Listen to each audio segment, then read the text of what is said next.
శ్రీవర్షిని ఇప్పుడు ఎక్కడుంది? లేడీ అఘోరిని పెళ్లి చేసుకుని సంచలనం సృష్టించిన గుంటూరమ్మ ఇప్పుడు ఏం చేస్తోంది? లేడీ అఘోరి అరెస్ట్ అవడంతో శ్రీవర్షిని భవిష్యత్ అంధకారంగా మారిందా? అఘోరి రిమాండ్ ఖైదీగా జైలుకే పరిమితమవడంతో శ్రీవర్షిని దిక్కుతోచని స్థితిలోకి వెళ్లింది. పెళ్లి ముచ్చట తీరకముందే అఘోరి జైలు పాలవడంతో శ్రీవర్షిని కుమిలిపోతోంది. స్టేట్ హోంలోనే ఉంటున్న శ్రీవర్షిని అఘోరి జ్ఞాపకాలతోనే కాలం గడుపుతోంది. అఘోరి రాక కోసం కళ్లల్లో ఒత్తులు వేసుకుని మరీ ఎదురు చూస్తోంది.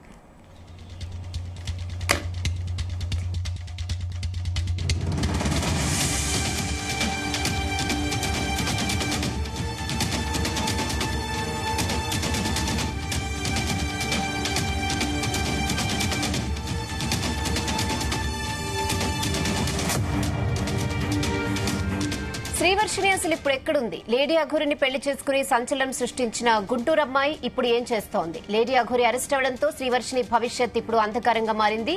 అఘోరి రిమాండ్ ఖైదీగా జైలుకే పరిమితం అవడంతో శ్రీవర్షిని దిక్కుతోచని స్థితిలో ఉంది. పెళ్లి ముచ్చట తీరకు ముందే అఘోరి జైలు పాలవడంతో శ్రీవర్షిని కుమిలిపోతోంది. స్టేట్ హోంలోనే ఉంటున్న శ్రీవర్షిని అఘోరి జ్ఞాపకాలతోనే కాలం గడుపుతోంది.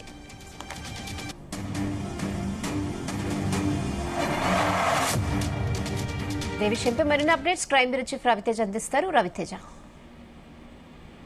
గత నెల 23వ తేదీన మోకిల్లా పోలీస్ స్టేషన్ లో నమోదైనటువంటి కేసు పైన పోలీసులు రిమాండ్ తరలించడం జరిగింది. అప్పటి నుంచి ఇప్పటి వరకు దాదాపు 20 రోజులు కావస్తా ఉన్నా ఈ 20 రోజులు అటు అఘోరికి బెయిల్ రాకపోవడము, ఇటు శ్రీవర్షిని సైతం రెస్క్యూ హోమ్స్ నుంచి బయటికి రాకపోవడంతో మాత్రం పెళ్లైన కొన్ని రోజులకే తన భర్తగా తను భావిస్తున్నటువంటి అఘోరి ఇప్పటి వరకు కూడా ఆచూకీ లేకపోవడము, కనీసం ములాఖత్ అవ్వకపోవడము, ఇప్పటి వరకు కూడా ఇద్దరు ఒకరినొకరు కలుసుకోకపోవడంపై మాత్రం శ్రీవర్షిని తీవ్రంగా ఈ విషయాన్ని కలవరిస్తున్నట్టుగా తెలుస్తోంది. నిన్న మొన్నటి వరకు మంగళగిరికి చెందినటువంటి కుటుంబ సభ్యులు తన సోదరులందరూ కూడా రెస్క్యూ హోమ్స్ కి చేరుకొని శ్రీవర్షిని ఇప్పటికైనా ఆరోగ్య పరిస్థితి ఎలా ఉంది, ఉంటుందా, తింటుందా, సరిగ్గా తను సహకరిస్తుందా లేదా, ఇప్పుడు ఇంటికి వచ్చేటువంటి ఆలోచనలో ఏదైనా ఉందా అంటూ కూడా తల్లిదండ్రులు నేరుగా రెస్క్యూ హోమ్స్ కి వెళ్లి అక్కడ శ్రీవర్షిని పరిస్థితిని తెలుసుకునేటువంటి ప్రయత్నం చేశారు.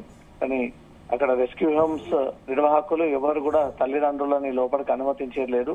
ఎలాంటి లేఖను, ఎలాంటి సమాచారాన్ని, చిట్టీలని సైతం లోపలికి పంపించము అంటూ కూడా వీరి తల్లిదండ్రులకు ఆ విషయాన్ని తెలియజేయడంతో చేసేది ఏం లేక శ్రీవర్షిని తల్లిదండ్రులు అక్కడి నుంచి కూడా తిరిగి వెళ్లిపోయినట్టుగా తెలుస్తోంది. శ్రీవర్షిని ఆరోగ్యం ఎలా ఉంది, ఇప్పుడు కొంచెం మారి వ్యక్తి సెటరైట్ అయిందా లేదా, ఇంకా అఘోరినే కలవరిస్తూ ఇంకా అఘోరి కోసం ఎదురు చూస్తుందా అంటూ కూడా ఈ విషయాలన్నిటి కూడా రెస్క్యూ హోమ్స్ నిర్వాహకులని అడిగి ఆ వివరాలు తెలుసుకునేటువంటి ప్రయత్నాలు చేస్తారు. కానీ ఒక్క చిన్న ఇన్ఫర్మేషన్ కూడా లోపల నుంచి బయటికి రాకుండా, బయట ఉన్నటువంటి ఇన్ఫర్మేషన్ కూడా లోపలికి వెళ్లకుండా మాత్రం రెస్క్యూ హోమ్స్ లో చాలా స్ట్రిక్ట్ గా వ్యవహరించడంతో చేసేదేమి లేక తల్లిదండ్రులు తిరిగి వెళ్లిపోయినట్టుగా తెలుస్తోంది. ఇప్పటికీ 20 రోజులు కావస్తోంది. వివాహం చేసుకున్నటువంటి కొన్ని గంటలకు, కొన్ని రోజులకే మోకిల్లా పోలీసులు వెళ్లి అఘోరి వాహనంతో సహా శ్రీవర్షిని కూడా అదుపులోకి తీసుకొని అక్కడి నుంచి అరెస్ట్ చేసి వీళ్ళని హైదరాబాద్ తీసుకురావడం జరిగింది. అప్పటి నుంచి ఇప్పటి వరకు కూడా అఘోరి ఒక పక్క బెయిల్ ప్రయత్నాలు జరుపుతా ఉంది. ఈ కేసుకి సంబంధించి త్వరలో తనకు బెయిల్ వచ్చేటువంటి అవకాశం ఉంది. దీంతో పాటు కరీంనగర్ కొత్తపల్లి పోలీస్ స్టేషన్ లో తన మొదటి భార్యగా భావించినటువంటి బాధితురాలు కూడా పోలీస్ స్టేషన్ కి వెళ్లి కేసు నమోదు చేయడంతో అఘోరి పైన రేప్ అటెంప్ట్ కేసు కూడా నమోదైనట్టుగా సమాచారం అందుతుంది. ఇదే కేసుపై మళ్ళీ పీటీ వారెంట్ కింద జైలు నుంచి కరీంనగర్ కి తీసుకెళ్లేటువంటి అవకాశం ఉంది. అలాగే వేములవాడ, ఇటు షామీర్పేట, ఏపీలో మంగళగిరిలో వివిధ పోలీస్ స్టేషన్ లో అఘోరి పైన ఈ కేసులు నమోదై ఉన్నాయి కాబట్టి ఇప్పటింతలో అఘోరి బయటకు వచ్చేటువంటి అవకాశాలు లేవు. ఇటు బాధితులందరూ కూడా అఘోరిని ఎట్టి పరిస్థితుల్లో బయటికి రాకూడదు, ఈ అఘోరి బయటికి రావడం కారణంగా ఇంట్లో ఉన్నటువంటి ఆడపిల్లలకు రక్షణ లేకుండా పోతుంది, ఎవరిని పడితే వాళ్ళని కాంటాక్ట్ ఏర్పాటు చేసుకుని వాళ్ళ పైన లైంగిక వేధింపులకు పాల్పడేటువంటి ప్రయత్నాలు చేస్తా ఉంది.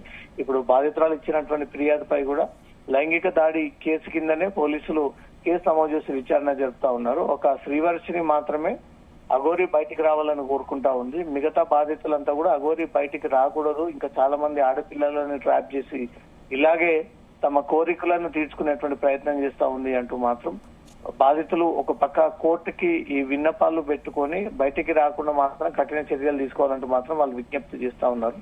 అరెస్ట్ అయినప్పటి నుంచి ఇప్పటి వరకు కూడా శ్రీవర్షిని అఘోరి ఎలా ఉంది, ఏ పరిస్థితిలో ఉంది, తమకేమైనా ములాఖత్ కల్పించగలుగుతారా, బెయిల్ వచ్చి బయటికి రాగలుగుతుందా అంటూ మాత్రం శ్రీవర్షిని ఈ రెస్క్యూ హోమ్స్ లో ఎదురు చూస్తున్నట్టు తెలుస్తోంది Rehana. Okay Raviteja, thanks for the updates.